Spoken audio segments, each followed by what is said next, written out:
Okay, after all of that, what's up, people? PaceBreaker here. Welcome back to another edition of trying to do an audio stream. So, what are we doing today? We're doing the same thing that we did last time, trying to do stuff with drums. So, we are going to have a bit of fun here, or at least we're going to try. So, what am I going to do first? We're going to do setup. This is going to be the boring part, but it is going to be the foundation. It is going to help us to do what we're going to do from here on out, going forward. So, let's see. As drums 8620. That's a 9. That's not how dyslexia works. And also, I'm not dyslexic. So, alright. So, we just created a brand new session. And what we're going to do now is we're going to set this sucker up. As you can see, this is completely blank. And well, beautiful thing about this digital audio workstation, or DAW, Studio One, you can customize it however you want. So I can change the colors and all that cool stuff, but that's not what I'm talking about. What I'm talking about is this. And now that I've got my stream set up mostly where I want it, you guys can actually see the things I'm doing now on screen. You can also hear me for once.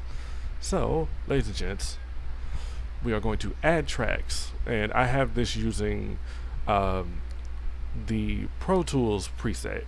You can make it work like FL Studio, GarageBand, Pro Tools, or by default itself. So what I'm going to do is create several tracks that I'm going to call drums, and we are going to break this sucker up into, what was it, 12 pieces?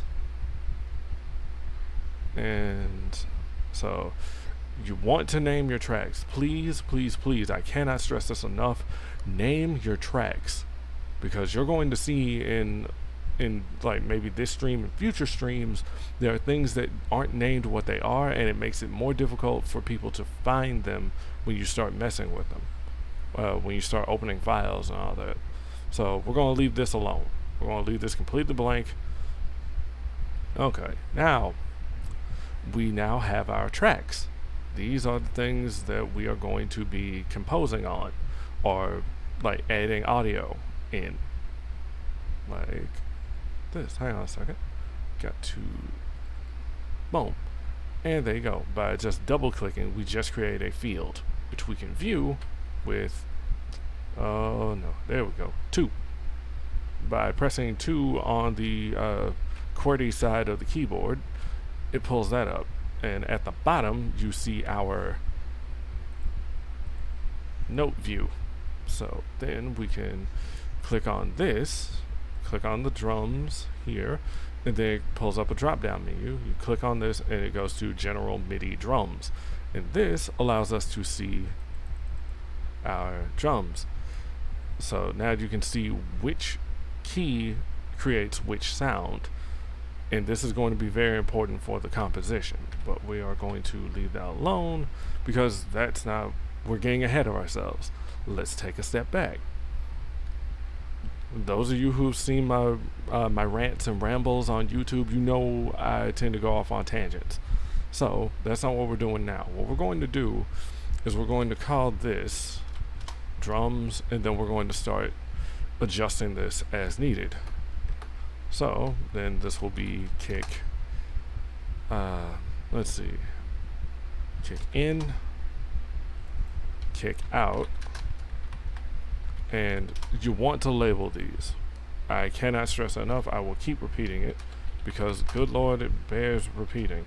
Snare top, snare bottom, we'll just abbreviate to BTM, and then let's see, we're going to do hi-hat here, and I was just doing a test and messing around. There's like 3 different hi-hats that you can deal with: the open hi-hat, the pedal hi-hat, and the closed hi-hat in MIDI. I'm going to try and do all of them in that one instead of creating an individual thing for each of them. So let's actually elaborate on that. Let's see. We are going to do, let's see, tom high, tom low, and I'm doing all this off of memory now. Tom M, tom. Actually, yeah, we just change this to H then. So yeah, this is, so everything is already organized. I'm going to basically lay this out so we can do what we need to do. So then let's see, the symbols, crash, splash, and ride.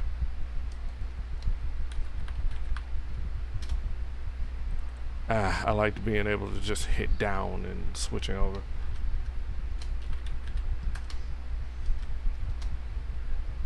But it's okay. And yeah, I'm trying to multitask and I am failing at it right now. So, what did we just do? We just made a bunch of tracks and we just named them all. This is standard. This is going to be something that you do pretty much every time you're going to start composing. I'm going to try and do all of this and walk you through it as if you've never done it before. So, excuse me if it ends up sounding condescending or whatever. That's not what we intended to sound like. So now we're going to double click on that, and as you can see, now these reflect the names of the tracks. If I didn't name these will all say drums 1, 2, drums 3, drums 4, onward. And like that's not what we want. Especially if the stuff isn't labeled like I was showing you. And then we go to it's 2. And then see, and then it's not labeled like that, and you can see where it's a mess. So no, we're not doing that. So okay. I'm kind of nervous because this is actually the first time I've got this crap down. I'm trying to stream this off of the computer, and like I don't stream on my desktop all that often, which is a shame because that's what I built this baby for. So let's just chill out. Let's try and have a good time here. Trust me, it's going to be a lot of things that we're doing. It's going to seem like a lot, but it will make sense. And we're like, what, 8 minutes into this? Because I started late, like 4 minutes late. Eventually, we're going to get to a point where I have like intermission music and stuff. But we're growing. And since I'm still kind of learning this audio system here, this particular program, you guys are going to learn it with me. And that's the intention of these streams, in addition to teaching you guys the other stuff that I do. So, let's move on. So now we've created a range, an area where we can actually work inside of. I'm going to explain what the heck all this is and why did I do it. So, if you don't know what Midi is, it is, well, okay, so if you guys remember playing on the NES or the Super Nintendo or the Genesis or whatever, and you heard the music that was playing in those games, yeah, all of those songs were created in Midi, a digital set of instructions that then get fed into some sort of sample player, and then it replicates what's been told to it. It's not actual audio, but it's capable of doing some things, and it can actually be very, very small. Like you get a song and it's like an MP3, and the MP3 is like, I don't know, like 5 megabytes. A full song, like a full 3-4 minute song in Midi is going to be less than a megabyte, like drastically less. Depends on how much stuff is in it. So you can do an entire song in Midi: drums, guitars, horns, strings, wind instruments, whatever. For me, when I'm doing my compositions, most of my stuff is going to be Midi outside of the guitars unless it's something I cannot do. So for this, what we're going to do is we are going to we're going to like try and get drums and fine tune them enough so that they sound realistic enough. The closest thing to realistic drums that you can have is, well, realistic drums. Well, real drums, an actual acoustic drum kit that you're miking up and recording yourself or having someone else do. So for us, well, we're going to make do. So let's hit, what was it, 6? Yeah, there we go. So there are shortcut keys, and I'm going to be saying them as I press them so we can do stuff. So what are we doing? Here's our virtual instruments in this program. The one I prefer to use is Presence, and since I tend to do rock-based stuff, yeah, it's going to be my go-to. Once I start doing like hip-hop and some other stuff, then I'll probably switch over, because I have a drum machine, Impact. So boom, and then you can load your samples in, you can hit what you want on the pads, you can fine-tune them as needed and do that. We're not going to do that because that's not the one that we're working with. Studio One has a ton of things for you to mess with, so we are going to replace this. So let us go here. I know the first thing you see is drum kits. That's because I was messing around with presets. What we are going to do is we are going to pull up a classic rock kit. So let's see.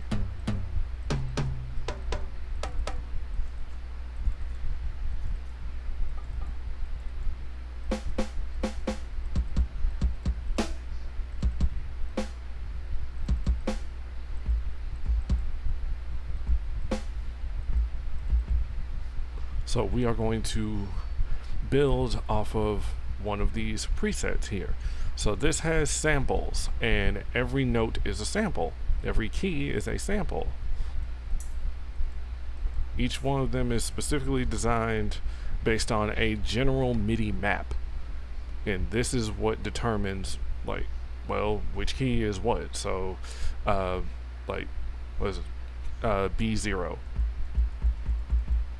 Or, what is it? E1? That's a snare drum. This is always going to be a snare drum. I mean, I'm pretty sure there's a way to like transpose and all, but that's not what we're doing here.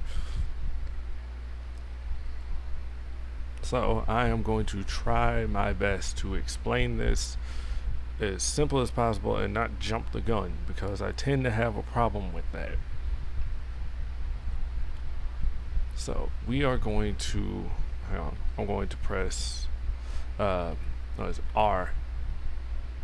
because this is Pro Tools settings. Let's see, we got bars and beats and seconds and stuff down here. Let's see, we want roughly, actually, shoot, we don't even want it. Yeah, so we want about 2 minutes of audio, just about. So how many bars is that? 61? Okay. Yeah, and then once we start getting into the math and all that junk, I will, nope. But that's all music really is knowing the sequences and the, like, seriously, once you go into like composition, songwriting, all, you're going to see a lot of patterns and sequences and junk, and it's stuff that throws me off, even though it should be pretty simple. Okay, so I said I was going to explain this, and I still haven't. So let me go on and explain what I'm actually doing here. So you can do just regular drums. You can run this sucker and just boom, it's everything inside this this bad boy. Like all of that right here. So you got your kick, your snare, your toms, and your cymbals all going at once. But what if you wanted to put more punch in that kick drum, or if you wanted the snare to ring a bit brighter, you wanted to kind of have some stuff stand out a bit and not sound so muddy? or whatever. You want to fine tune that. You can't do that here without messing with all of it. It's like trying to oh man, I cannot really even come up with my metaphors and stuff today either. Okay. But it's trying to like push it's like trying to push snow aside, I guess, or water, but you don't have a solid like spoon or whatever. It's kind of like a sieve, and the honestly I don't know what the heck I'm trying to say. That is not it. But basically, if you try and put like extra reverb on the kick, you try and put reverb on the kick in order to give it more of a spaced out sound, you're going to put reverb on all of that junk, and you don't want that. I mean, you could, if you put like a little bit, but for this, no, you want this stuff in moderation. So we are just going to go ahead and just do all of this while I'm sitting up talking, because this is simple stuff. Alright, so we are going to make sure that this is turned on, so all of this stuff is synced. And then we're going to pull this back down because I don't really need this right here. So what I'm going to do is mess with MIDI drums the exact same way that I would do actual drums that you're recording. So what you do is you make a track, an instrument track for each piece, because you are going to be messing with them individually in order to make a full unit, a full system. So then if I want to do something to the kick, I can do something to the kick. If I want to do something to the snare, I can do something to the snare, and it won't mess with the rest of them. Now, this is my old method of doing it, where I just sit up and I make an individual track for each of them. I'm going to tell you about a much, much simpler way to do it in just a minute. Well, I say just a minute, but we all know that's a lie. That is not a minute. Alright, so I'm going to hold shift and click, and that will select all of these. And now what I want to do, sweet, sweet harmony. Oof. So this is the piano roll, melodic mode they call it. This is drum mode. So you click that, then you push this, bam. Now all of this should read the same way. So my little side experiments before I started trying to stream apparently are not what I think they are. That's fine. So how I would usually do this is I would run some, hang on a second, we are going to go in here. I'm going to snag my files here, close this up, vault. I had a thing.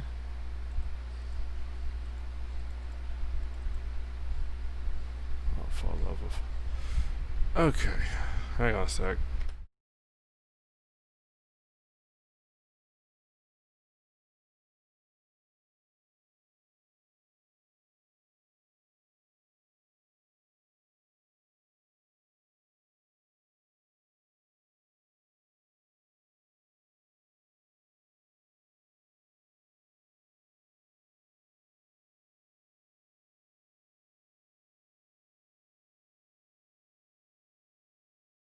We hit that. I even got my hotkeys set up. Alright, so we're going to pull these away. Alright, and let's go here. So there are a couple places that I know of where you can get free, completely legally free MIDI drum files. One of them is Prosonic Studios. They have a free catalog that you can get. Another one, the first one that I found, is Groov Monkey. As you can see on the screen, GROOVEMONKEE.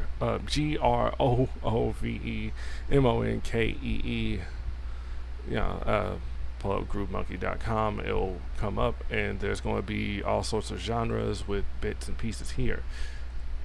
So let's see, we're going to pull up hard rock, and then we're going to run a 104. No, we're going to run the 123. So we'll put that in here. So this is how we're going to mess with this.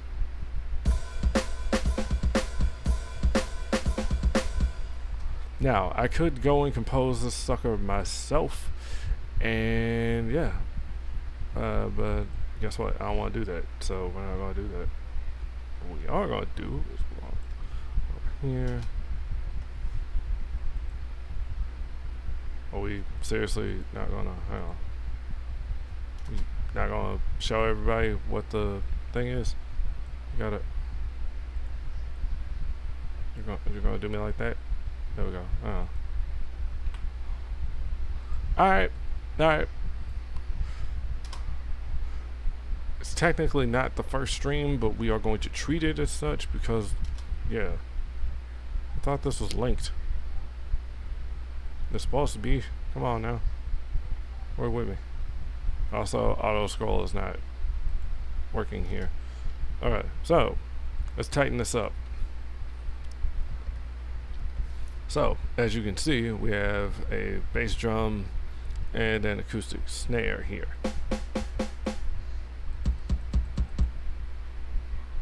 And then we also have an open hi-hat. Okay, so what I would normally do is go in here. Let's pull this together.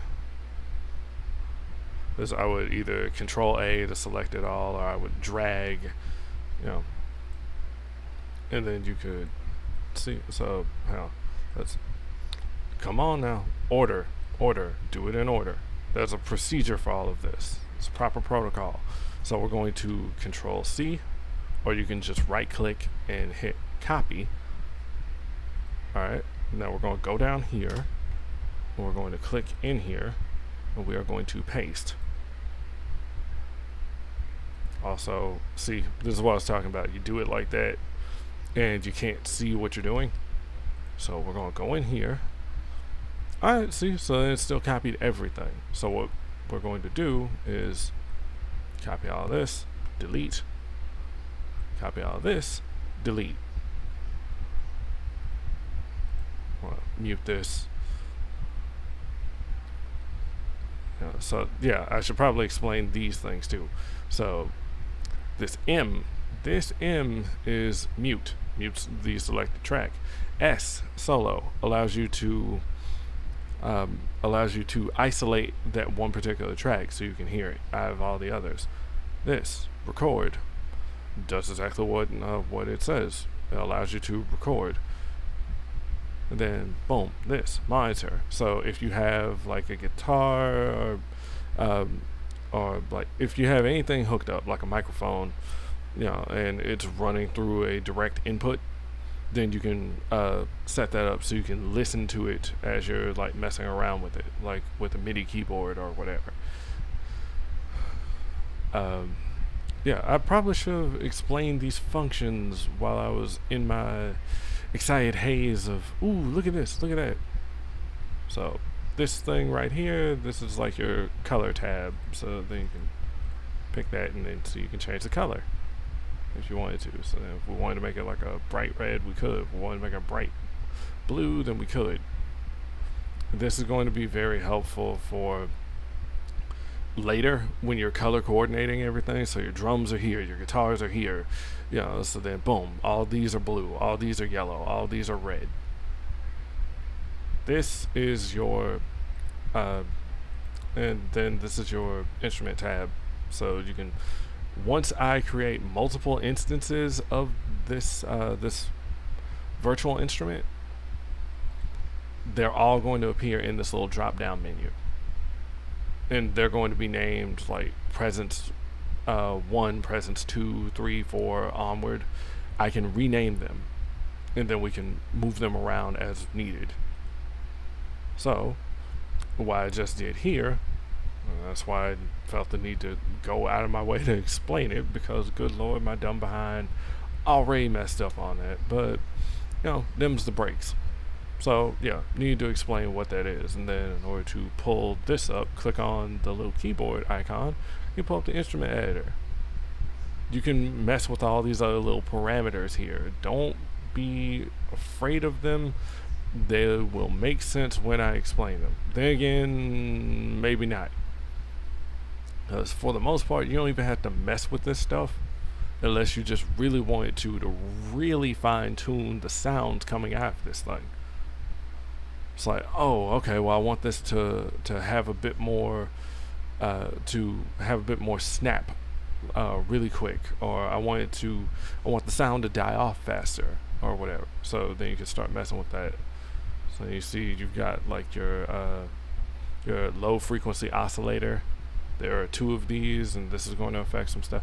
It's a whole bunch of parameters that aren't important right now. You can just worry about picking which patch you want to use. So if I want to use a classic rock kit, I can do that, and then it'll give us this sound.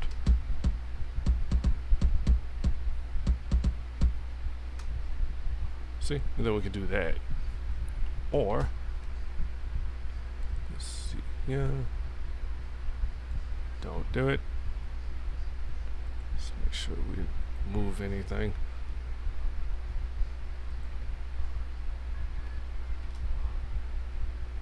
Let's see. I can't see. That's fine. We can do that here. Alright. And then let's turn the loop back on, because for some reason the loop is not active. So when I hit play, it'll play the thing that I selected.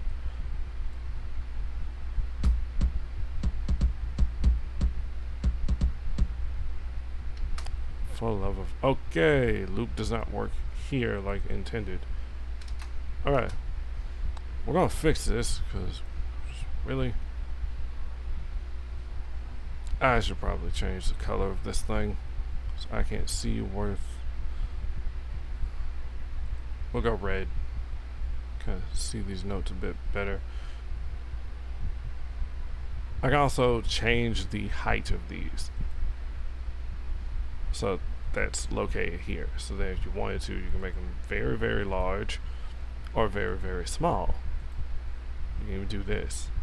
So yeah, that's all sorts of little things for you to mess with. So this is not necessarily... Alright, allow me to go into that a little bit. You don't necessarily need Studio One to do most of the stuff that I'm going to do. I will explain if something is exclusively Studio One or not. But yeah, you could basically pull up Audacity for free. You could download that and, you know, be able to do like some preliminary stuff like this. So then you can do your EQ, your compression, your normalization, amplification, put some reverb, you know, stuff like that. It's a good way to get started. So now this should loop accordingly. There's also a free version of this program. You just have to create a user account and be able to download it. You know, there's no pressure on you to buy the thing.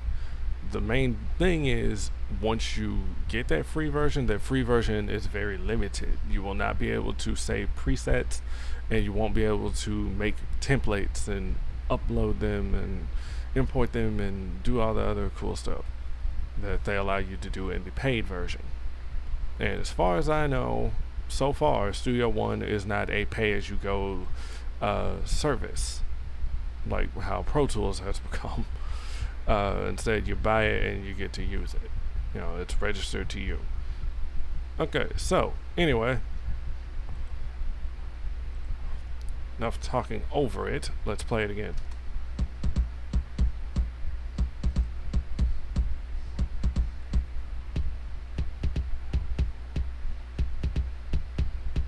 Let's see, it changes how it sounds.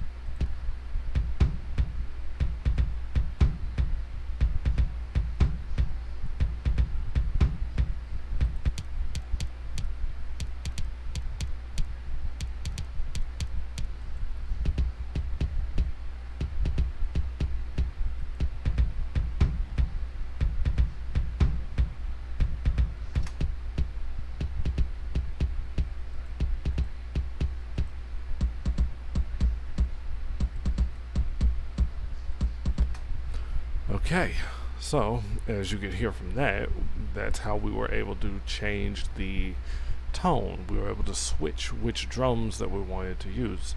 Good way to audition whether or not that particular sound patch is the one that we want for that particular drum part. I'm saying it now because that's what we're going to be doing once we get more into this, taking this and turning it into a whole other thing. So that was that. That's how I do that. We'll go in here and then we're going to, why you no do? Like, work with me. Come on now. Bass drum here. We seriously just delete everything? Okay, so that's a foul. Messed that up too. Look it up. So I'm just clicking on it and hitting delete. Yeah. Not necessary, but yeah. Alright, so I got nothing to hide. Everything is where it should be for this. As you can see, I've got like all my necessary windows up and everything, so we can just get in here and do what we do. So we're going to pull this and we're going to import that. You can drag and drop it straight from your file explorer or wherever, and there you go. And that's it. Like, you do it like that and it just works. So for the fact that what I'm doing here is not reflected inside the, it's very awkward. Auto scroll enable, synchronize editor to arrangement. Yeah, I'm still trying to get used to all this because I've had this program for a while and I still actually haven't really just sat down and really cranked anything out. I don't know, like, depression is a bitch. Alright, so now I was saying before, yeah, sure, you can totally go on here and then like copy and paste and all that junk. Go here and paste, and then yeah, it's kind of dumb because then it just overwrote the entire thing here. It's like, really, guys?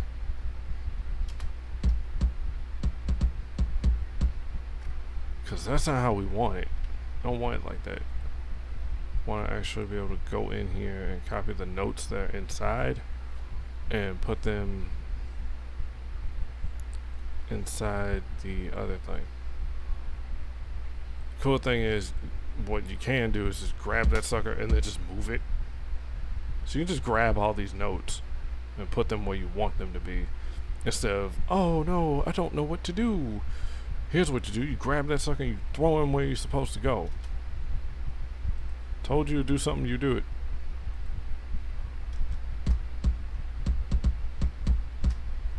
There's that. So yeah, my old method is very time consuming and stupid and frustrating, but it works because then I have all the bass notes, all the snare notes here,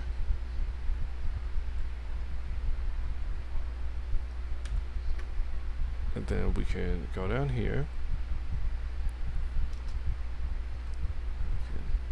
Except I think what we just did is put them all inside the, do we do it at the same time or no? Are these lined up correctly? I cannot see.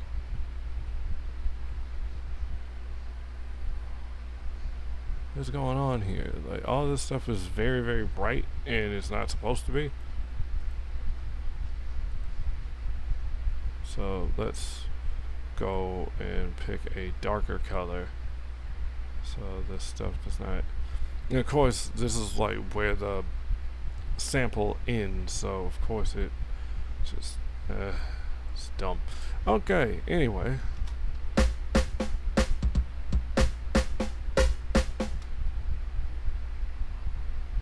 So we turn that off. We pull this back up.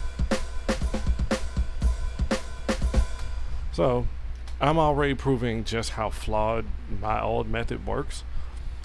Note that I keep saying old method. Why? Because this ain't cutting it no more. This does not do what I need it to do. Especially since, well, for one, I sure as hell ain't doing this right.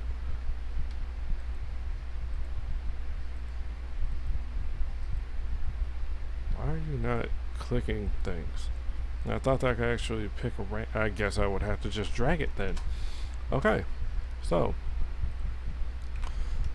now enough of that. Enough with the fiddling around and all that junk.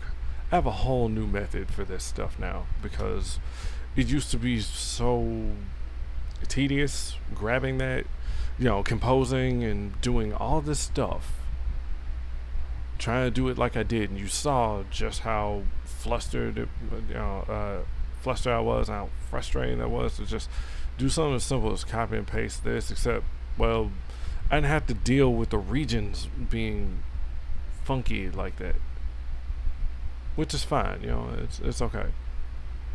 But I want to do this. I want to show you something. Okay, so you have this. Okay, now you right click this, and you're going to go down, down, down, down, down until you see this. If you're in Studio One, you're going to see this function. It says explode pitches to tracks. You click that. Boom. What did we just do? What did we just do? Well, I just broke this sucker down into the individual notes. This is a much faster method. However, I'm going to point this out.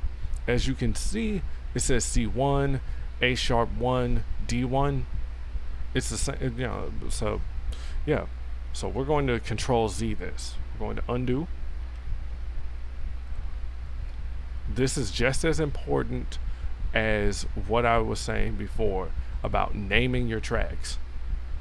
You also want to go here, click on the drum mode, click GM drums, because now if you do it and you explode pitches to tracks, they now reflect the mapping down here.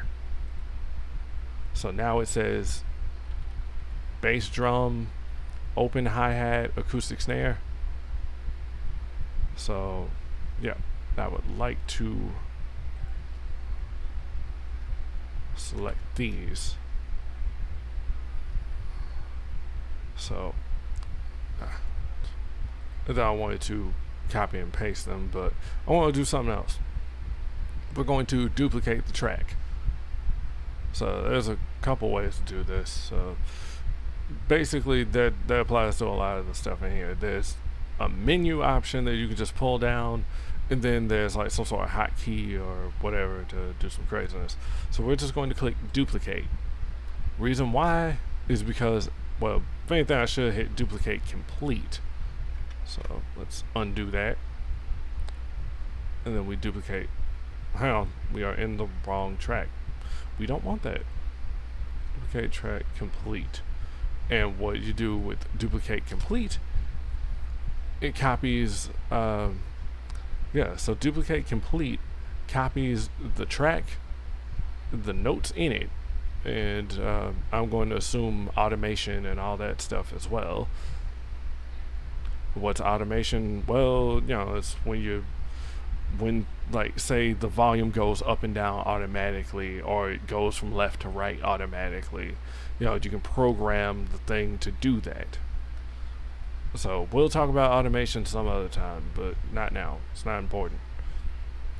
So, as you can see, there is now one here, the original file, the original track that says presence. Now you see this one that says presence 2. And it's doing that thing that I was saying. You create multiple instances, you create multiple instrument tracks, you're going to end up with these saying different things. So we're going to go over here, we're going to click this little drop down menu, we're going to call this comp, because this is the composite. So this is what I actually call it, composite drums and component drums, because, well, that's what it is. The core, the root, the one that has all this stuff down here, that's a composite. And then each of these little bitty things are the components. And so the composite track is all of it. The component tracks are like, oh, okay, boom, this is snare, this is kick, this is, and that's what we're messing with. I want you guys to kind of get into my headspace and understand my workflow, understand my methodology towards doing all of this. So now that we have this, we are going to, I know, all of this looks like a lot. This is going to make sense in a minute. Well, I say in a minute, but you know what I mean. So now we have this. This should have the same kind of, so presence 2, and then we're going to switch over to Garage Jam for this one. Comp should use classic rock. Okay, and then, so then we go up here.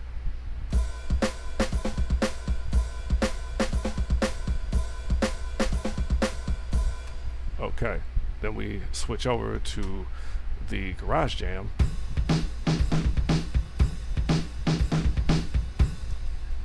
We're off to a rocky start. I'm not gonna lie, I'll be completely honest with you, we are off to a rocky start with the stream. I'm nervous. I don't know why I'm nervous. There's no need to be nervous, especially since, shoot, there's practically no one here.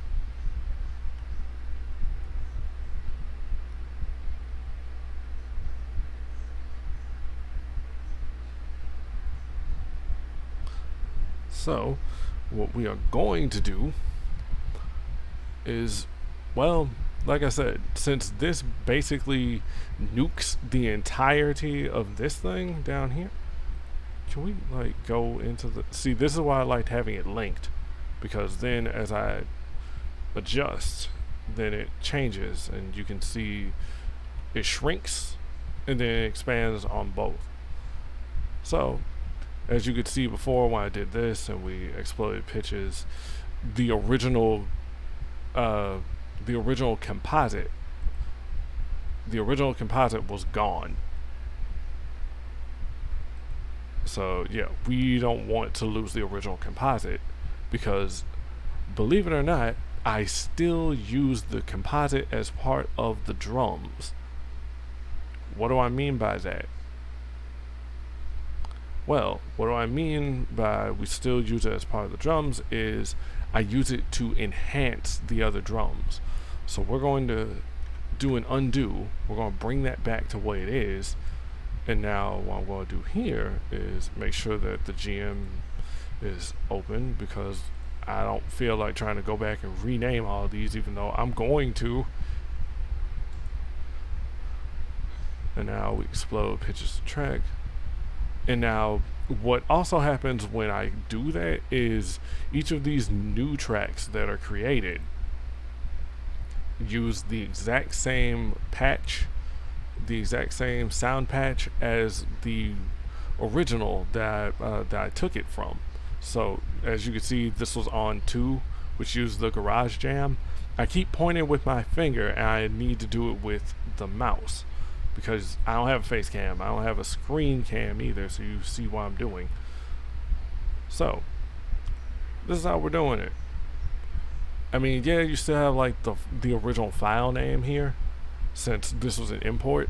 It'll still do the same thing. It'll say drums if I actually did something original in here instead of dragging in a new file.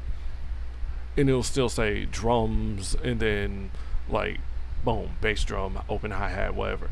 This is fine. This is fine. We can make this work. This is what we wanted. So then we can go in here and then we can just edit this. So it just says bass drum. It says open hi-hat. This acoustic snare, and there you go. So now, what's going to happen? First and foremost, I'm going to mute this, and then we're going to play this back.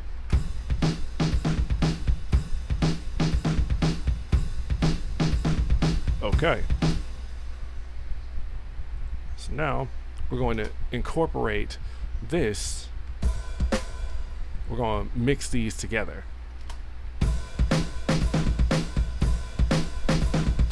It's like, what do you mean by you're going to use it as part of the drums? I mean this. This little bar right here is the volume. So by doing this, I can turn it up. I can turn it down. And this is measured in decibels, or decibels if you live on another side of the world. So we're going to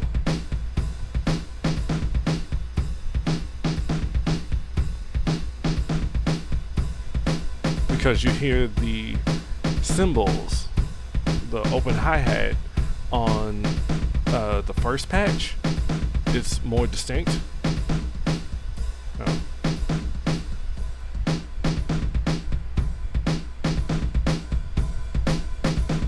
It has its own kind of ring to it. The drums, all that, the kick has what it has.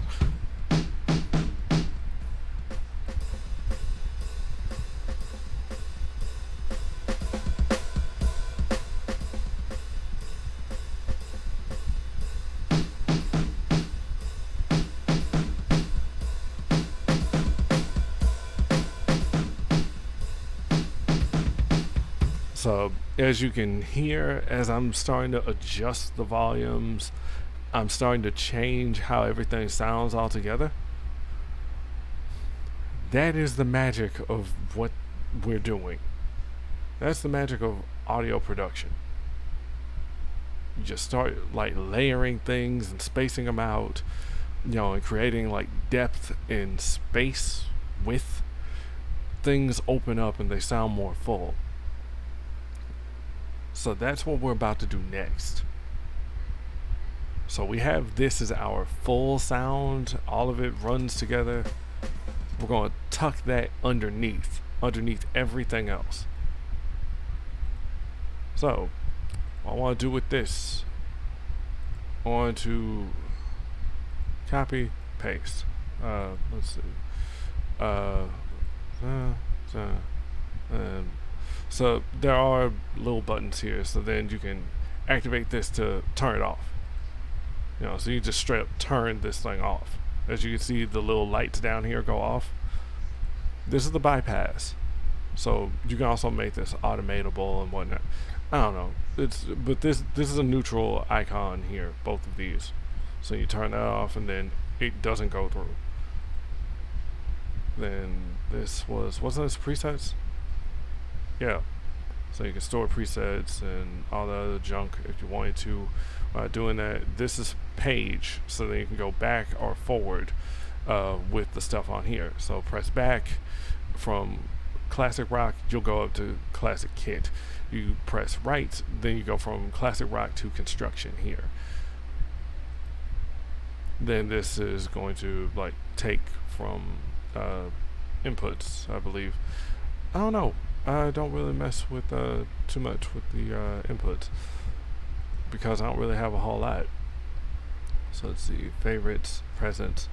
So yeah, I went and already saved presents as a favorite plugin of mine, so it comes up first, and that makes things so much better. So for the purpose of our experiment, because that's what this video is, or this stream, we're going to do that, and we're going to rename this to kick. We're going to rename this one to hi-hat, and then we're going to rename this little baby to snare. And what I want to do is I have a document with like little tracking notes and edits and all that. It's just like an open notepad file that I keep, and this is a good thing to have, so then you can make notes about what sounds good or what would be a better suggestion for this and that. So I did copy on here. Now we're going to paste, and then it ends up taking on the same identity, but then we can just rename this sucker. And I just saved myself a little bit of time, I guess, but it's not really that important. So the hi-hat, we are going to go back to drum kit, and we're going to pick the standard kit. So it'll be the hi-hat, and then the snare, I'm trying to remember. This will be classic rock.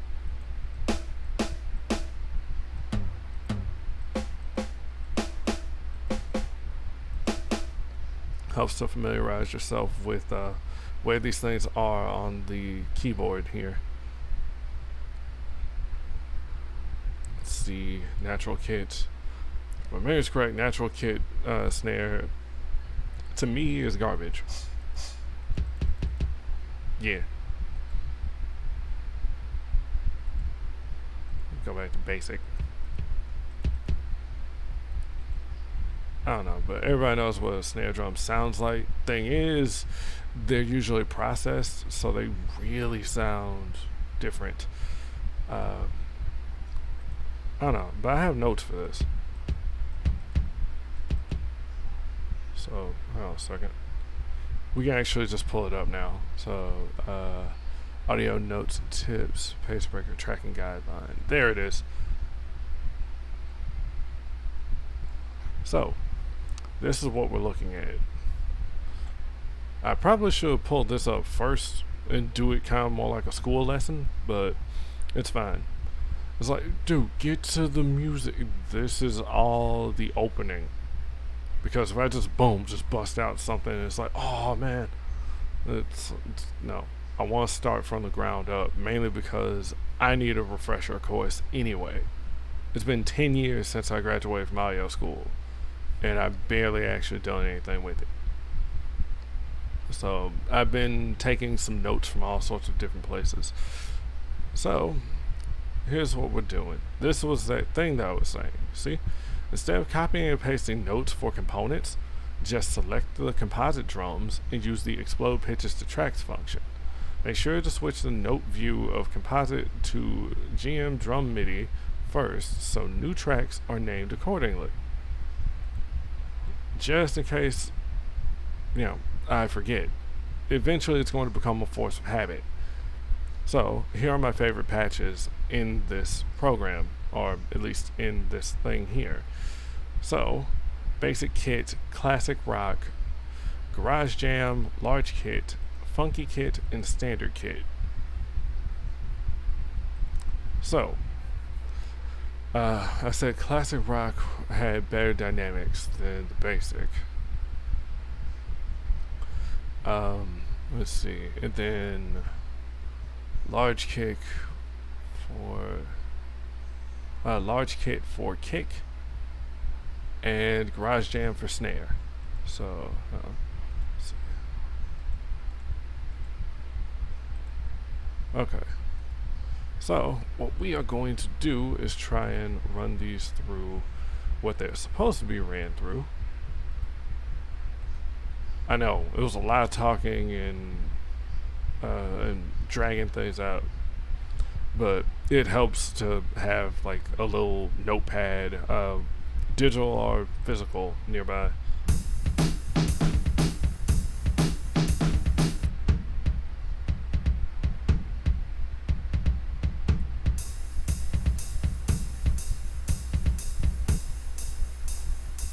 this is why I'm glad that I found those MIDI samples, because it makes it easier to do this. So each of these is supposed to be a completely separate thing.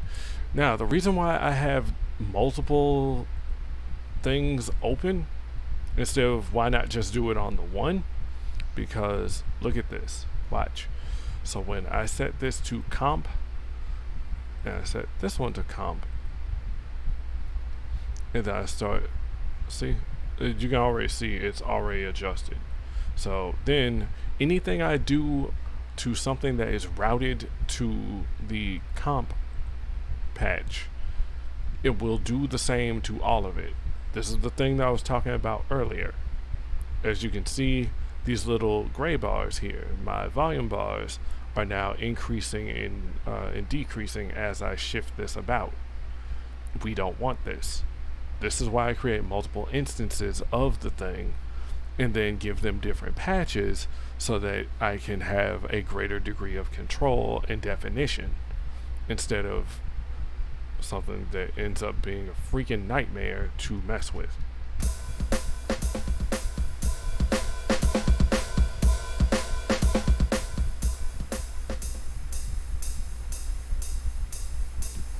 Yeah.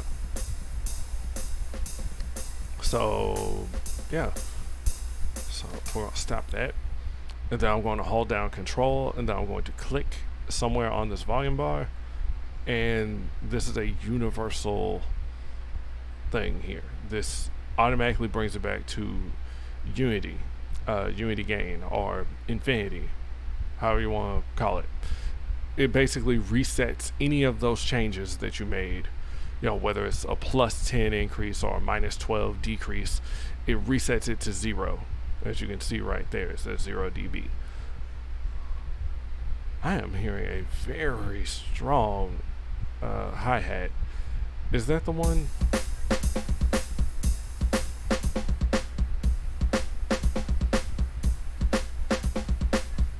I gotta get used to that, but I don't think I will. Cymbals are noisy as hell. But man, do they add some high-end dynamics to this. So this is basically it. I mean, the other thing that I was doing at the very beginning when I made all of these is so then you can, oh, we're actually going to go on ahead and destroy all this. And then we're going to go down here. We're going to Control Shift T, and that removes those tracks. Oh, right, and then this is the other view. This is basically what they call the mix window in Pro Tools, but it's called the console. So it shows you your channel strips. So then you see all of this stuff. And it's similar to this, but it looks more like your standard things when you're messing with tracks. So you have your VCA fader, so then you can like pull that up and down. It does the same thing as this. There's this gray bar. Then here's your mute, here's your solo, here's your record, here's your monitor. But then what are these things with the blue sticks next to them? What's that? This, my friend, is how you do panning. So then you can either click in this area right here, or you can just grab this region and you left click and you just move the thing left or right, and it determines where it's going to be. So let's see, where was drums 2? Drums 2 is not a thing anymore. Right. Let's and see, like I was saying, it's a neutral thing, so you can boom, click and put it back to where it was. Okie dokie. So we're gonna unmute this. There's nothing else, so I could just now listen.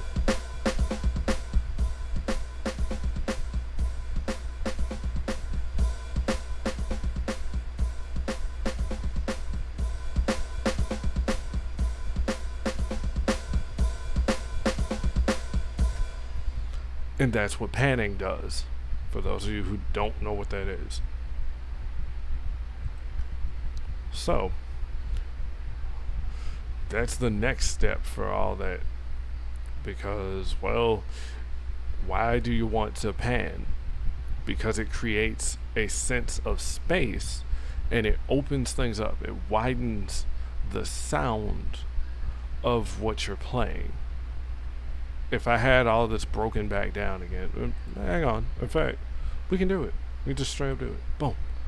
Okay, now, the unfortunate thing is they won't let me mess with this. How dare you? Wait, did I just... No. Okay, so...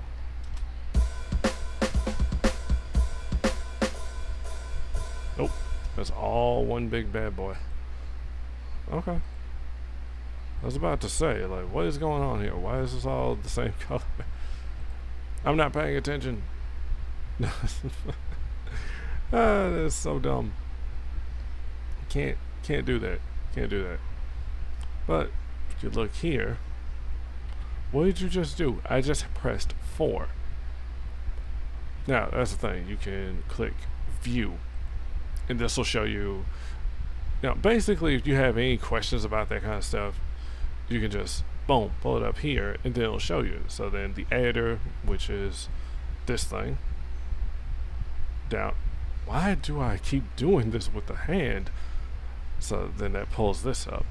Then you click this, you go to console, that brings this up.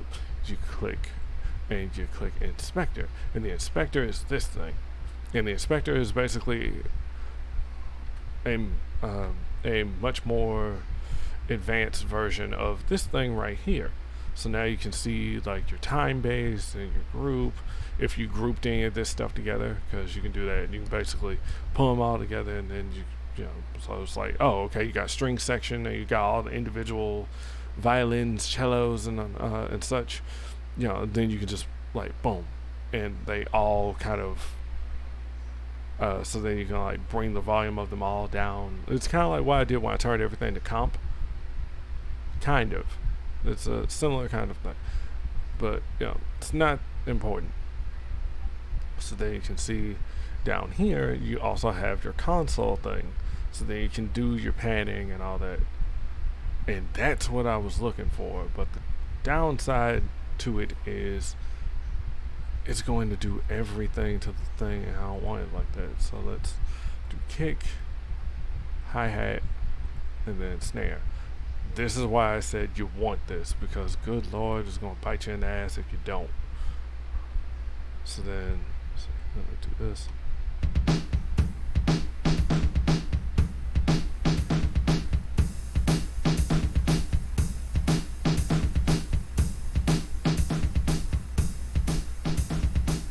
See what I'm talking about with opening it up or like shifting things around so they sound different? See, because then you start doing all sorts of crazy things here.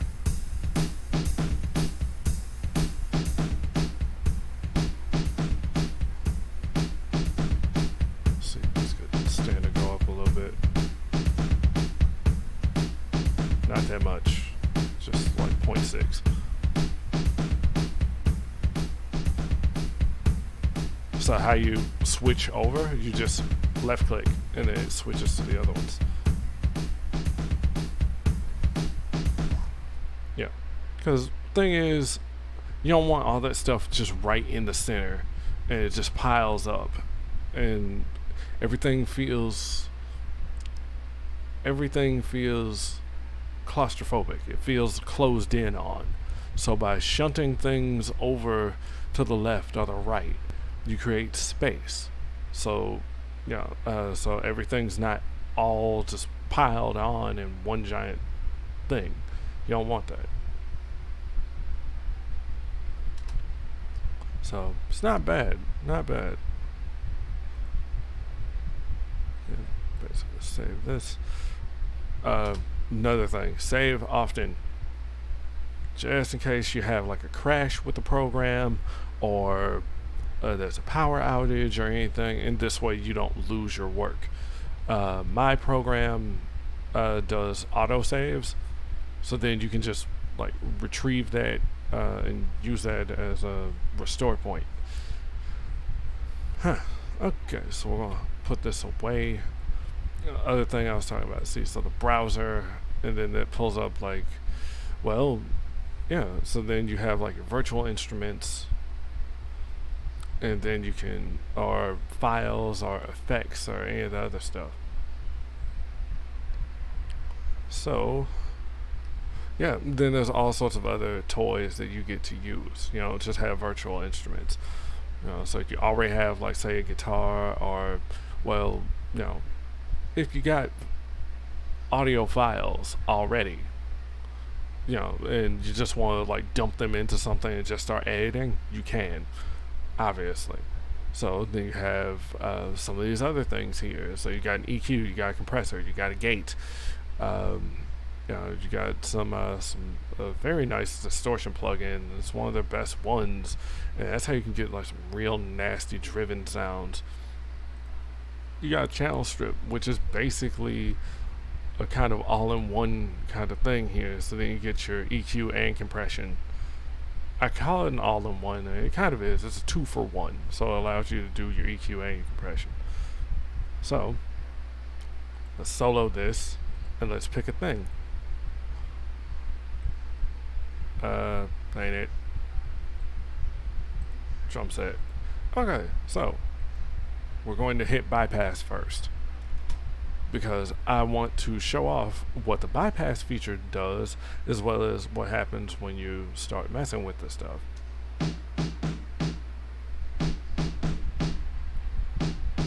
Okay, now we're going to turn it back on. Okay.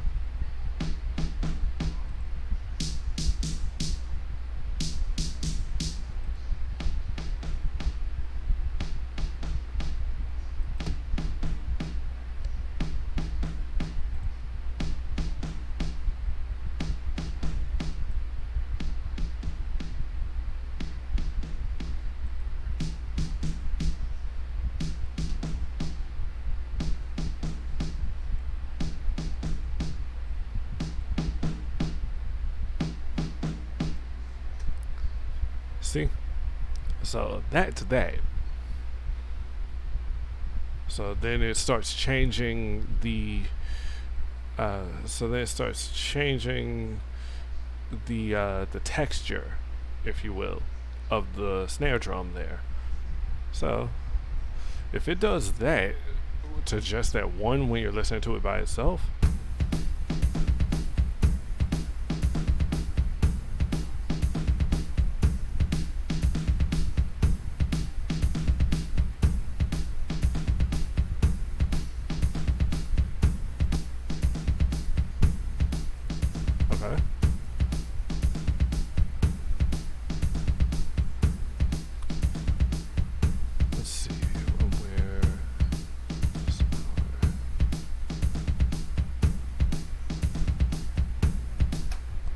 okay, so that's that.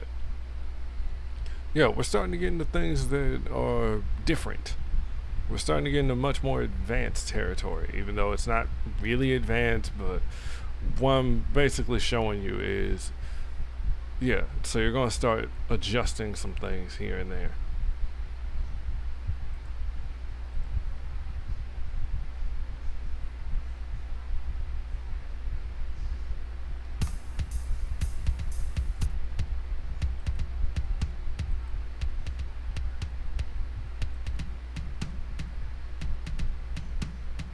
Dang, that makes it sound like a dang, like floor tom almost. Like, actually no, it's more mid tom.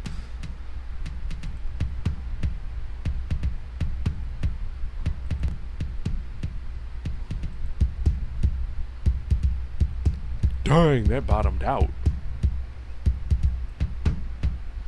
Without. With. See?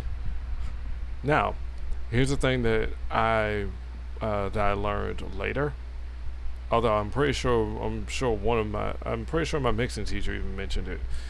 Yeah, you can do your little fine tuning to start, messing with it individually like I'm doing right now with this soloed. But the thing is, since the drums are basically one giant instrument that's composed of multiple parts, you want to go on ahead and let all of the drums play as you start messing with this stuff. Because if you mess around with it and you adjust one thing and you like bump up the low end on one thing, you might kind of mess with the sound of another piece of the drums. Or if you add a little bit too much on the high end, you might kind of get in the way of like the cymbals or something, and you want everything to be as balanced as you can get. Like that's too much bottom.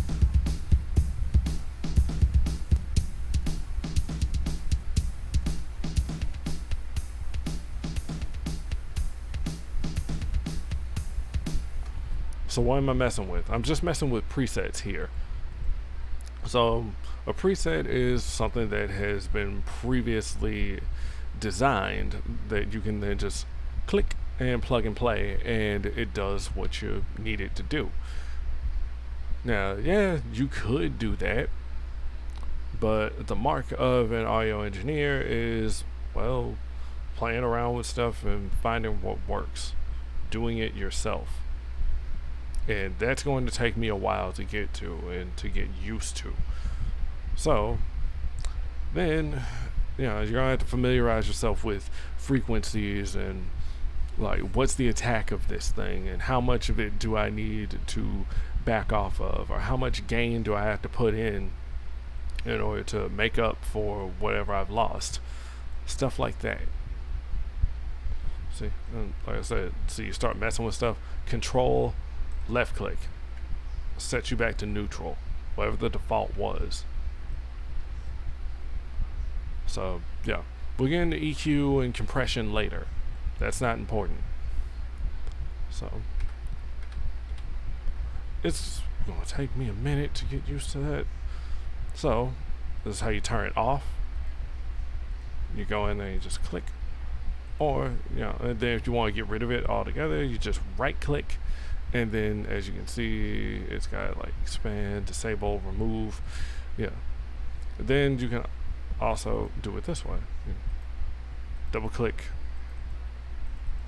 What? You've made a powerful enemy today. Oh wait. Are you serious right now? Y'all ain't even gonna let me? That's how you used to be able to. Because I have inserts there, and it's like, no, we're not gonna let you do none of that. Add scene, effects, whatever that. Inputs. That's not what we want. That's how you guys can hear me. Alright, but anyway, I already showed you guys how to take this off. So I just remove, because when I'm dealing with that, we're dealing with the setup. Wait, what are we doing? We're dealing with the setup. So we're just going to pull all that back. I figured I'll touch base on a few things, but the main idea here is to then go in and, well, mess some stuff up. So Control A to select all that. We'll hit D. Well, not D, delete. And that'll get rid of all that. I want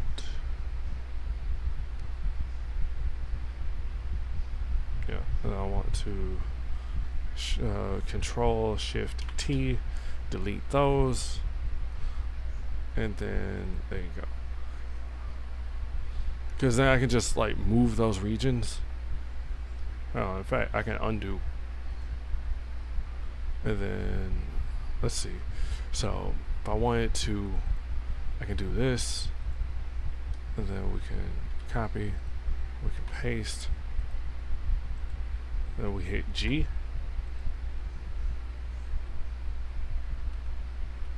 and that makes no sense if you weren't if I didn't explain it. So what did I just do? Because as you can see, it went from 123 Hard Rock 07 bass drum to saying kick in. So it now takes the name of the track that it's saying it Yeah, that's this. Merge events. It's the G key. I'm not sure how much of that is directly from the Pro Tools preset for my controls, and how much of that is native to Studio One.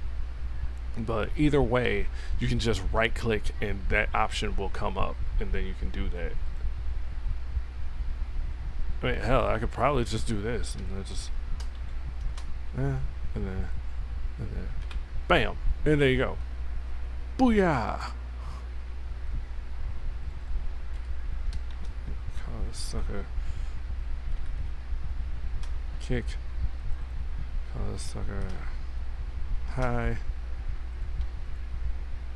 Don't do that.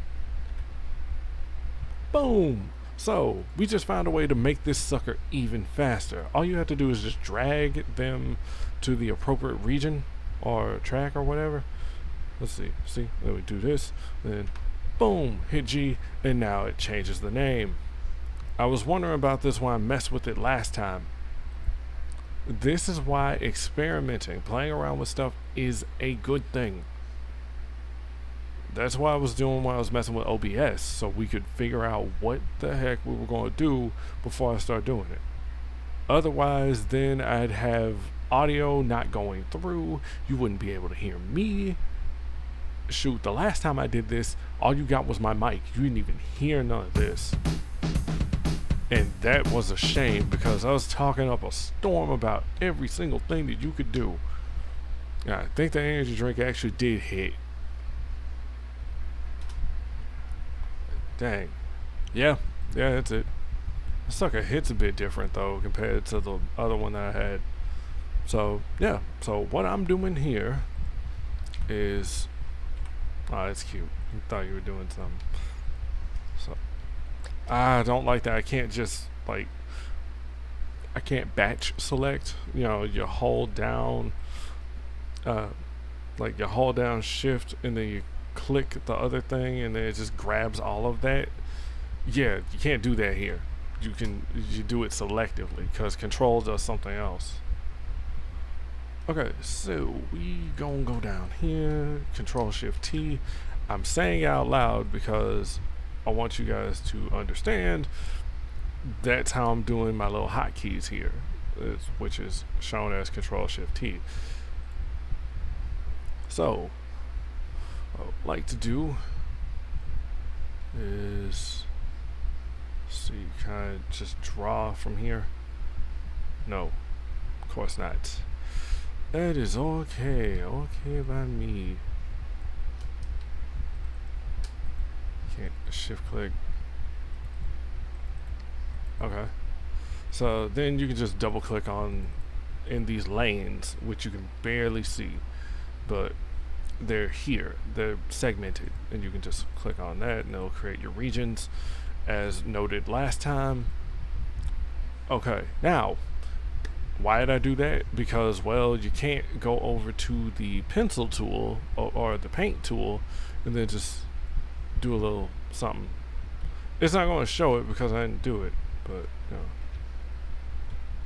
if we boot that sucker up and go over here, because I don't know if it's going to do. Nope. Alright, that ain't it.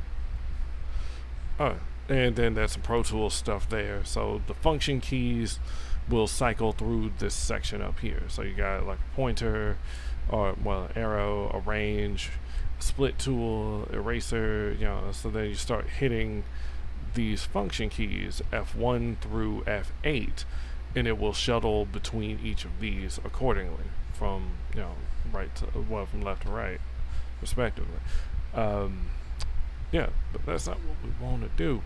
Down here, if I wanted to actually make drums, I actually wanted to do this sucker myself, yeah, what I would do is I would go into the editor, you know, like in this region here, and it'll bring it up here. Okay, so we are close. And then we start doing some other things. So we're already there. we're on kick in. I want to make sure that audition notes, you click this, you turn this on, and it allows you to click on these, and they'll play the notes for you. What is velocity? Velocity is how hard a key is struck. So if I set this to, I don't know, let's see, 100.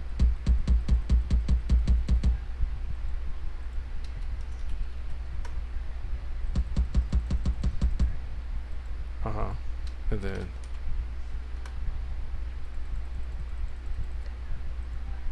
see? So it's how hard or soft the note or the key is hit. For example, like if you stomp down hard enough, you will have a much stronger hit on the kick drum. Or if you do it just enough, you're going to get a softer sound. And well, you want to vary between how hard or soft each of these notes occur, because it sounds more human. Otherwise, it just sounds like a drum machine. And that's the thing that you don't really want to do, unless that's specifically what you're going for. You want it to be a drum machine. So no, it can still be that same snare hit over and over again, but you want the variation. And then the length, yeah, so then I can have it follow the quantize. Yeah, so here we go. So then I can set up, do I want straight, triplet, quintuplet, or septuplet note? Well, not note, but how it's done. No. So what I want is a 16th note. And we're going to go back to the paint tool, which is F3. And we're going to, now I can also just not right click, left click, and then I can drag, and it does like, it looks weird because it's so, but then it does it to a grid. When I'm doing it with the other stuff, it'll look better. So then we just click on that again, and then we hit that. And we take that away.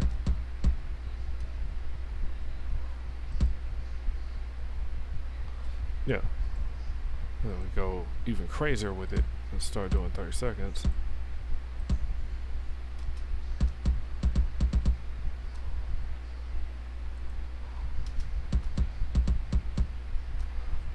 Okay, well, honestly, it doesn't really affect it because of how that functions on the grid.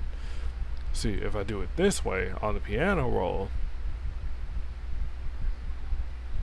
alright, you can actually see it. So that would probably be the one time I would not actually have the drums open like that in this section, is because I'm trying to do this to a specific thing. Because like, wait, what's length? Alright, so notes are broken down into show them whole note, half note, quarter note, eighth, 16th, 32nd, 64th.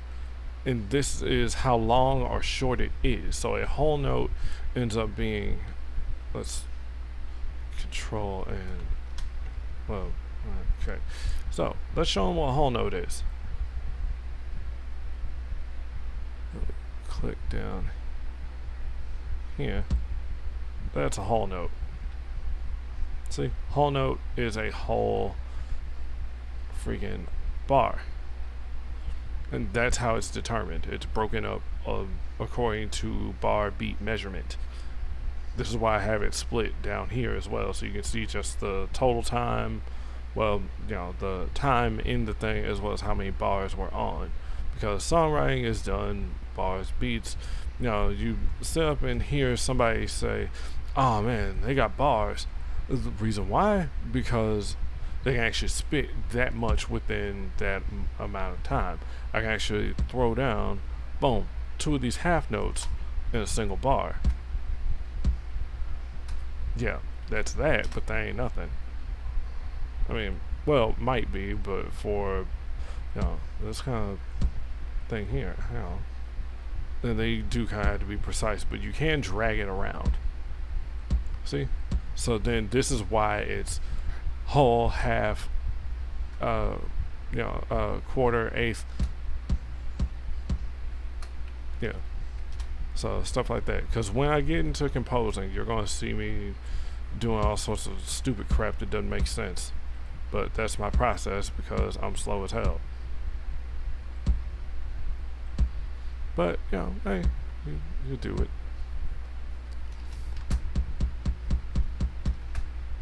And then we start erasing things. And then, boom. Yeah. So, let's get into that a little bit, huh? So, remember when I was just talking about velocity? Yeah. So, hang on, let's go back to the selector because, good lord, that's going to take it away from me. So, this little black part right here, well, I say black, but this dark section here, this is where your velocity is. So, as you can see, we touch this note, and then you see like these little things here. You see these little vertical bars. These are our velocities. See what else? Alright, so how does this work? You left click it, you hold it, and then it will audition the note for you so you can hear just how strong it's hitting.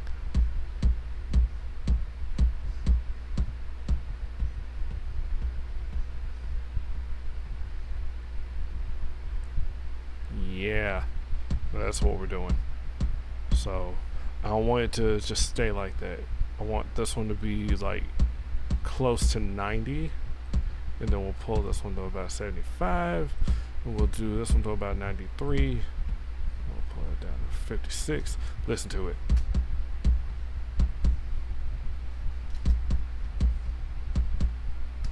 See how that second one right here, does it just fell kind of soft?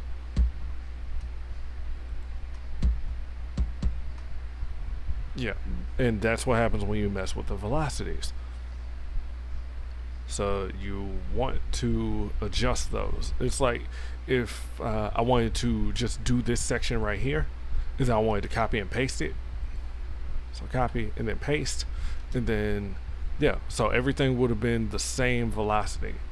And it just would have all been that. It means more work for you to have to then go and then like adjust stuff here and there, and then you have to go and do the same thing over there all throughout the entirety of that drum performance. So it's just better to go ahead and adjust your velocities before you start, because it's like, oh, okay, verse chorus. If you're just doing it like in segments and then you're just repeating those, you're just copying and pasting them, it just helps. It makes the process less of a pain and makes it go faster. That's what we're trying to do here. That's my intention. Even though, good lord, this took so long to do. Matter of fact, let me check Twitch right quick.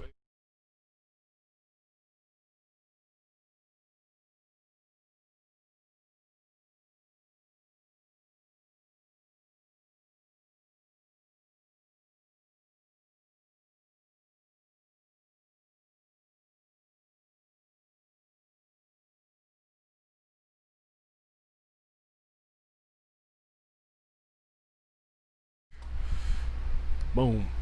I love that. This is gonna come in handy when I'm doing other stuff, when I'm playing stuff on Steam and all that. Might actually play Sonic Generations this week, maybe this weekend. I don't know. A lot of stuff's about to kick off this month too. New open world for Warframe. Final Fantasy 14 patch 5.3 is dropping. It's like, oh lord. Then shoot. And then I had to make time for this because this is what I wanted to do. This was going to be my job. But, gotta buckle down and just do it. It's like, well, I don't want to. I don't feel good. Doesn't matter. You have to get up and do it. So, yeah, like, that's what we're doing. Got to. Alright, that's enough rambling and being kind of funny about it. It's going to take a while for me to memorize it. I still keep doing it, even after... It's been like how many years since I got this dang program? And this is version 4, by the way. Like I said, there is a free version. You just have to register an account, which is totally free on Prosonic.com, I believe. Shoot, you can, and then you'll be able to get something called Studio One Prime, and it's similar to this. You get some other things that you would normally have to pay for, but they don't let you use presets and all that stuff. I've explained that before. So it gives you a taste of what it is, and then you can buy your artist version or like the pro edition or whatever, and like they each have their own additional features and such.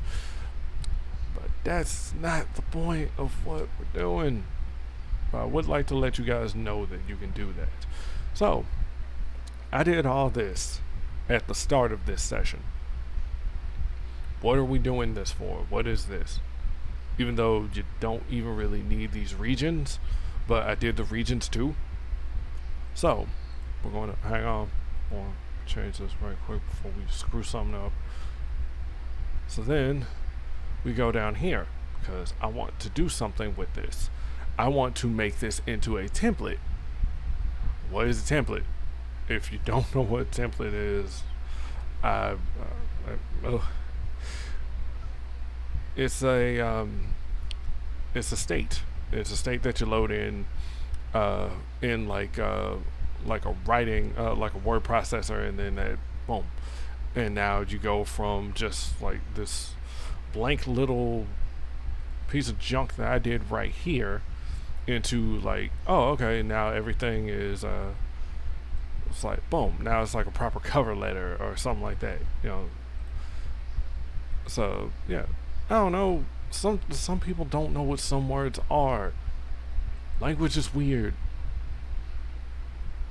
So for, you know, it's a pre-made state. It's similar to a preset. So in the case of audio, a template is something that you can save and then load up and quickly get to work. And that's what I wanted to do with this. So if I just wanted to do some drums just cause, then we could go down, we can click File, go all the way down to Save as Template, or Template, whatever you want to call it. And then for this, we'll just actually leave it with the name AS Drums 8620. Actually, we're just going to call it AS Drums. Or, well, no, we'll just call it Stream Drums. Then we can put a description in here, because that description will come up when you start a new session and you want to open from a template. So then you can just, boom, start a new song, or project file, as it's called. You know, it's called a song in this program. And there you go.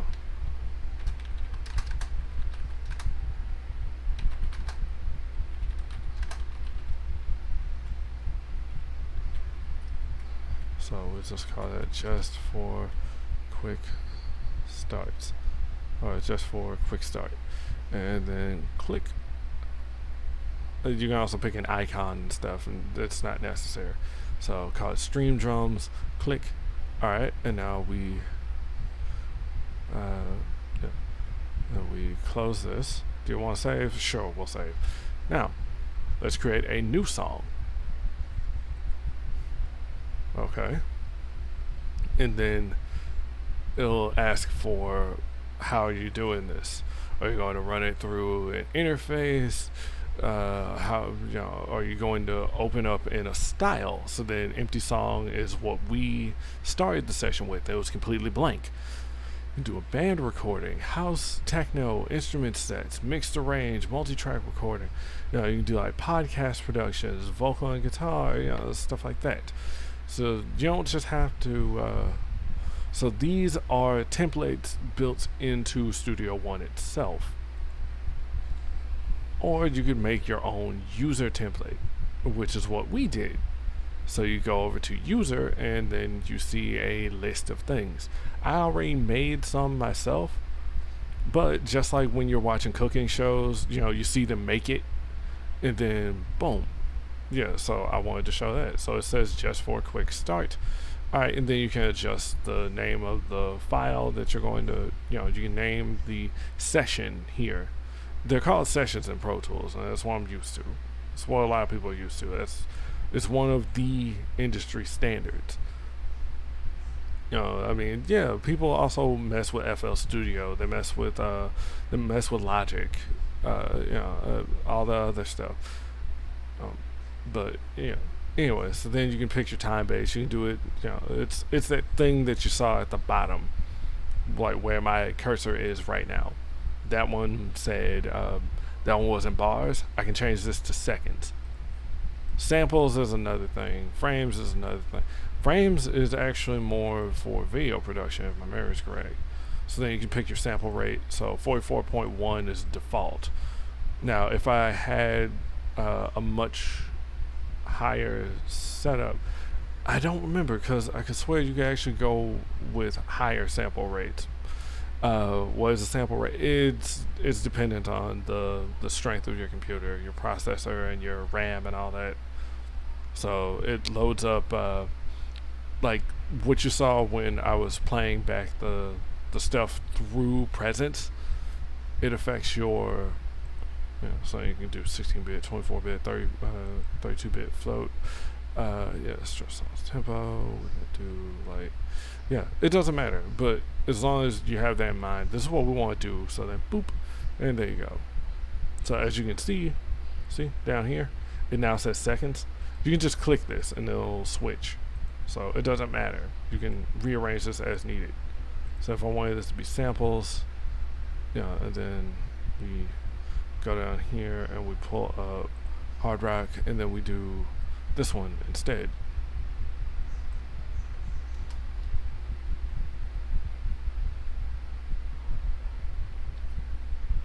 Stop it. Doing VLC. Not now. Okay. Oh. See? And it's showing sample. It's like it's like technical information. It's like it's not really necessary. You don't have to worry about what samples are. Because like there's like internal clock and all this other stuff. It's like real technical jargon. It's not necessary.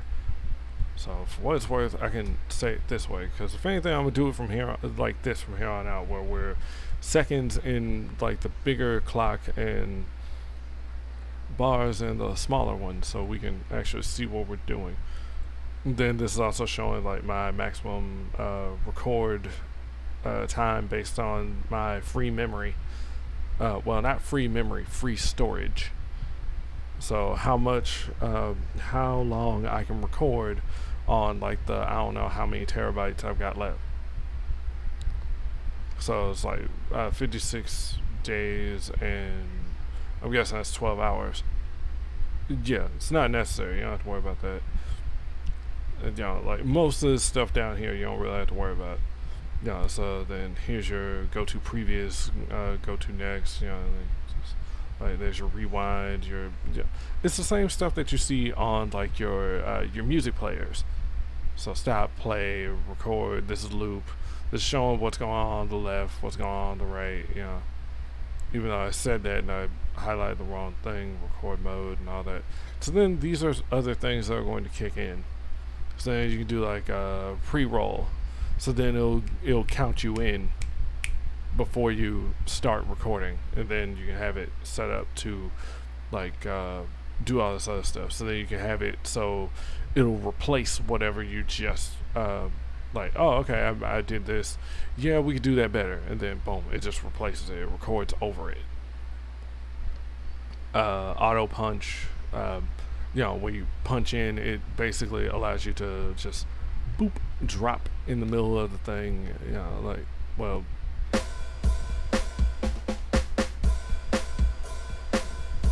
And then say I wanted to do something else here, and then carry on in the middle of that recording without, so record more, like past 1.4. If I wanted to like do the rest of this different, I could, and not affect all of this stuff back here. So that was what I was saying. If you do replace, then it's probably just going to just, I don't know, but it's stuff that's not important right now. I'm explaining it because it's down here, but it's not needed. But anyway, as you could clearly see from me loading up the template, we have everything here. Even the track colors are the same. And then boom, then we already have presence open, all that super cool stuff. So we're gonna close this, and then we are going to pull up. Alright, so we'll create a new song, and we'll open one of these other templates. So let's see, band recording. We're going to do this in seconds. 4:36. Boom! So, this is a full freaking preset. Now, also, I probably should have explained that earlier. Dang, this is beautiful. So, that'll save you some time. And then you can just record on top, do everything else. Not bad at all. Instruments ready to play. Okay, do it. So Mojito, Impact, Grand Piano, Sample 1. Yeah, those are the ones that are available over here, as you can see. Yeah, and that's not what we're gonna do. Oh no. I'm just gonna delete all these. So let's just create a new empty. And let's go into something that I should have brought up at the very beginning. Control-Shift-N. And now, as you can see, we're back at this window. So, here's the thing. You look, and there's your types. So you can create an audio file. It has this icon. You have an instrument. It has that icon. Automation has that. And folder has that. Well, what's an automation track? An automation track, if my memory is correct, going off of what I was taught, it's a track that's specifically designed. It's placed there in the whole thing, and that's the one that you... Son of a diddly, hang on. So we are over here kind of tripping, and I can't quite remember. So let's pull up the automation track, and we'll do 1. And then this allows you to add like these different parameters like volume, mute, pretty much any dang thing. So then you got like your, and then you can use that to basically control the automation within. So think of it as like an automation controller, like a switch, and you're able to just like mess with all of those parameters within that.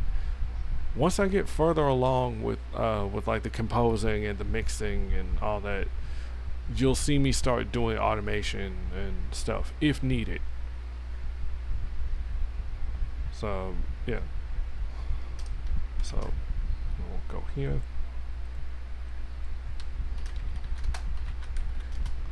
And then boom. So see, instrument track, audio track. And then it starts trying to figure out, oh, well, where's my input? Then you can pick your IO, input, output, So then you can like tell it, oh, okay, I want the microphone from this thing. Okay, I want the line input from this other thing for this, and it does it. So that was the thing I was saying before. MIDI is not audio. So if you're doing MIDI, you're going to use an instrument track, not a audio track, because it doesn't work like that. Granted, I have some other stupid crazy things that I can do as well with this program. So, hey, pull it up. Unknown from ME. What? Yeah, I actually have this track by way of a site that does. It's a library. It's a giant like consortium or whatever. It's a library of MIDI versions, MIDI covers and arrangements of video game music.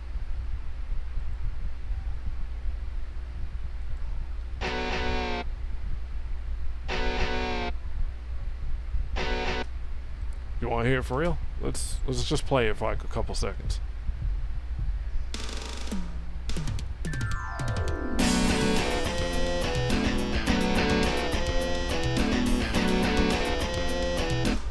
And that's the thing. That is MIDI. You can tell it's MIDI. Especially when you start hearing the guitars and all that, and well, honestly I don't like it. There's ways around that. We'll cover that later. I wanted to start with drums because drums are the foundation.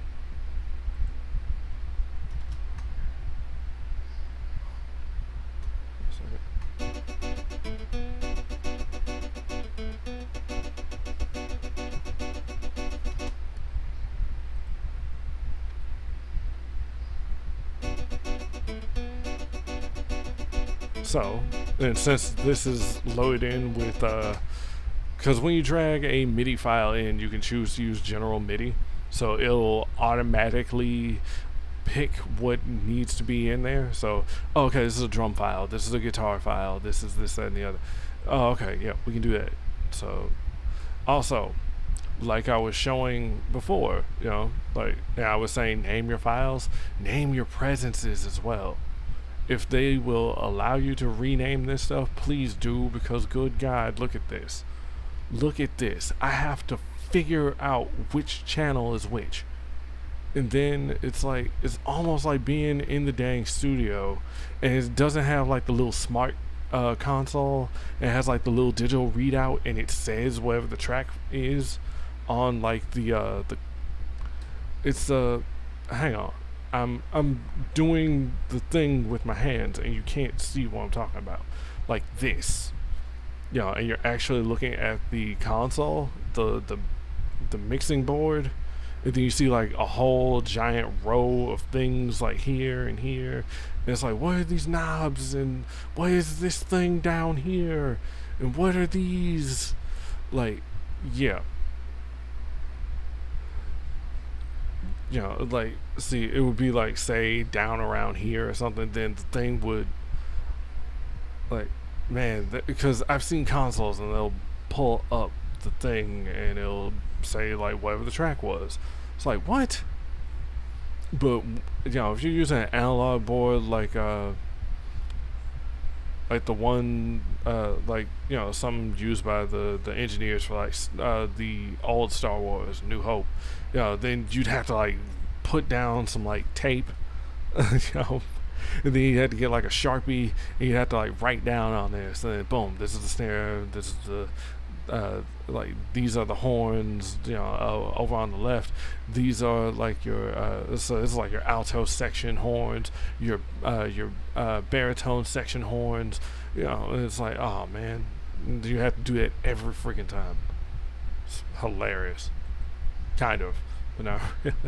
So anyway, yeah. You see how I digress so easily because of stuff like this. Yeah, let's see a content ID from that. Just hearing an individual component.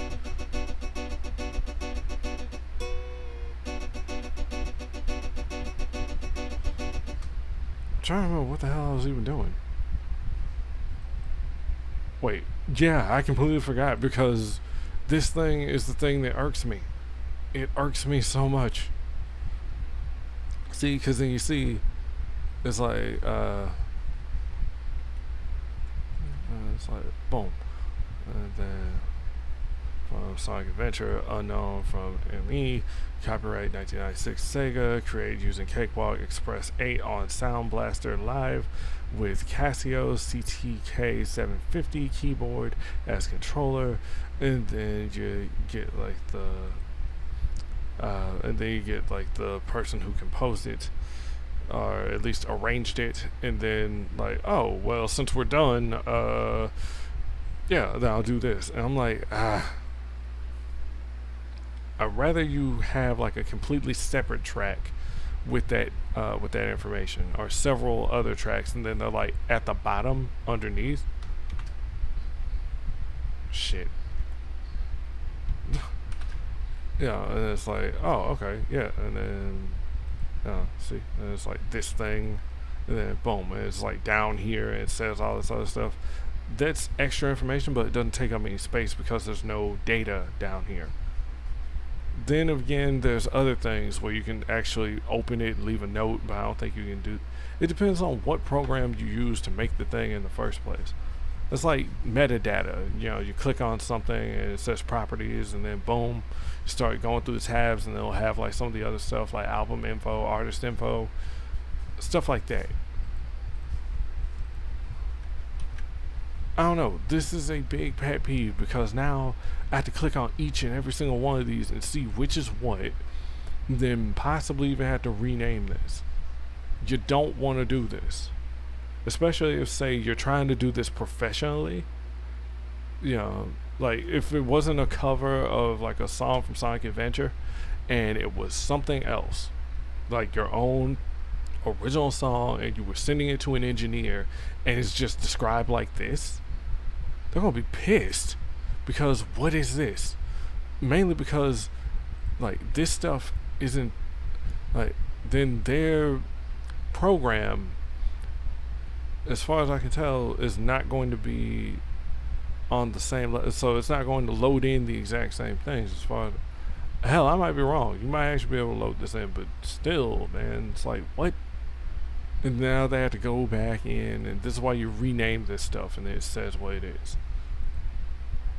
This way, then the channel, the track, and the virtual instrument is connected to read the same.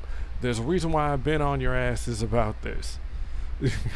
This entire stream session is because of stuff like this.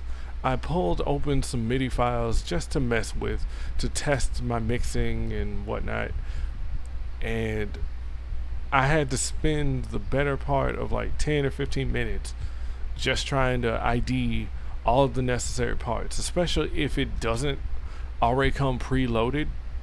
So then, oh, okay, I had to look inside and see that, oh, there we go. What is this? This might be drums based on the look of the thing.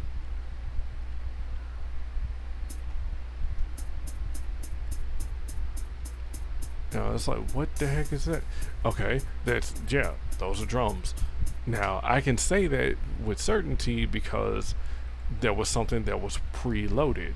It was able to take the data that was already saved with each of those tracks, like what I did before.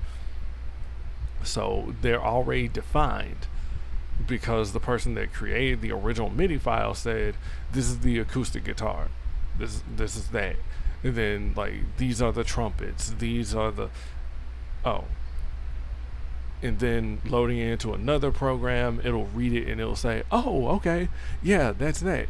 So I can auto load my version of those instruments, and it will.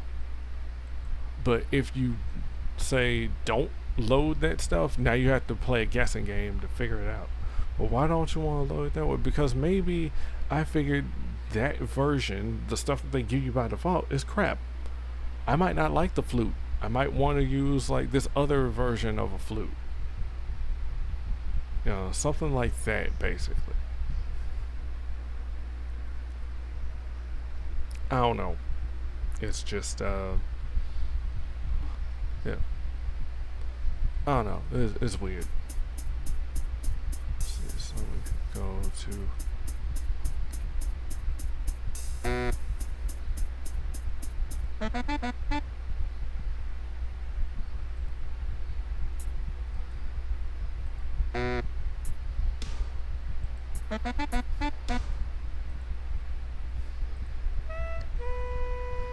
I actually did this separate a whole other time. I don't remember which is what.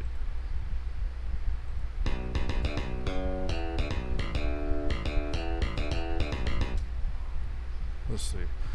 So rather than just hear me talk, you can also hear some of this. Pull the bass in.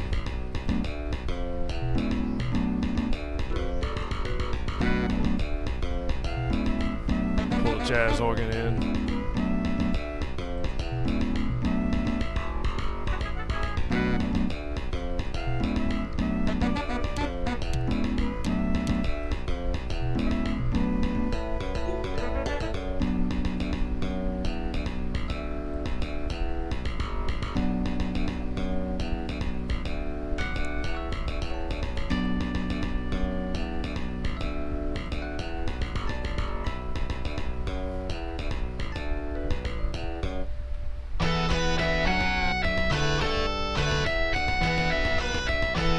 And that right there is irksome.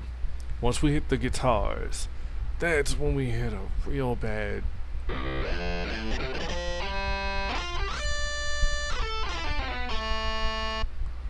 I'm saving another session specifically for that because I want to do all this all at once. But I'm giving you guys a little preview of some of the stuff that we are going to have to be dealing with going forward. So just doing the drums at the start. So just getting set up. Because then eventually what I'm going to end up doing is composing a song live. And that is going to be a pain to do because it takes me a while to actually really sit down and do something. So we are going to go on ahead and close this out because I don't want to mess with this no more. And at this point, how long have I been streaming for?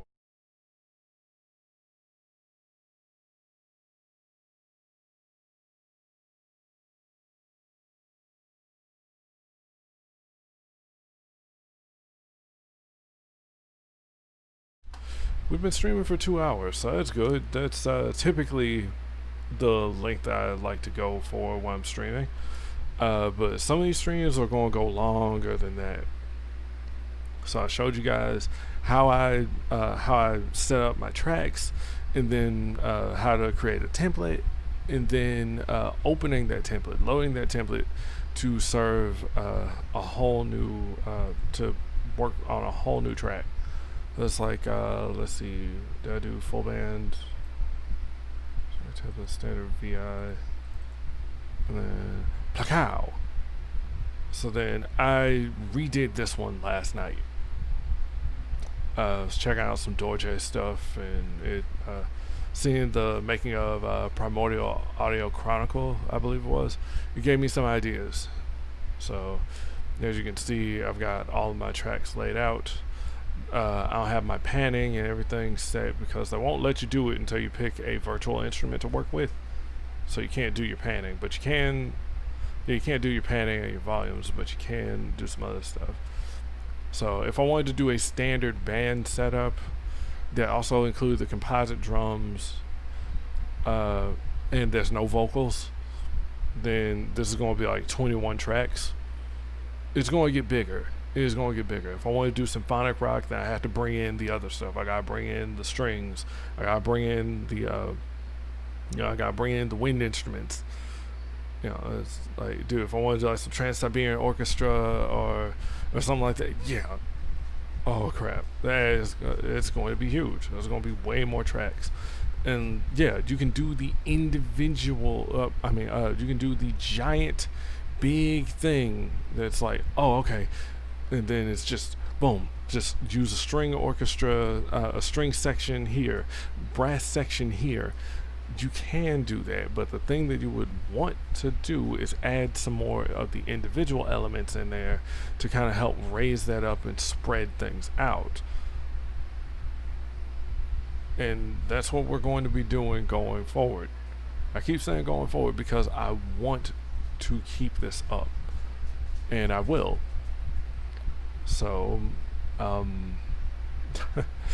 don't know, I usually have a problem signing off, but I will say this: we will be doing this again Saturday.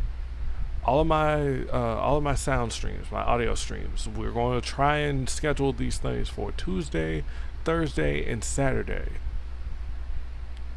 Maybe Sunday if we can't do Saturday. We'll find out. Usually, I wouldn't say 7 o'clock. I would try and do these earlier. I will try to put out a tweet or a post or whatever, so you guys know in advance that we're going to be streaming. So if you can, please follow me on Twitter at VanTX89, or follow our Facebook page at facebook.com/breakthepace. This stuff will be linked in the description for the upload when this goes to YouTube. I also am going to put links in the in this Twitch page as well, so you guys can check that out. And yeah, so I thank you all for taking the time to actually watch 2 hours of awkwardness.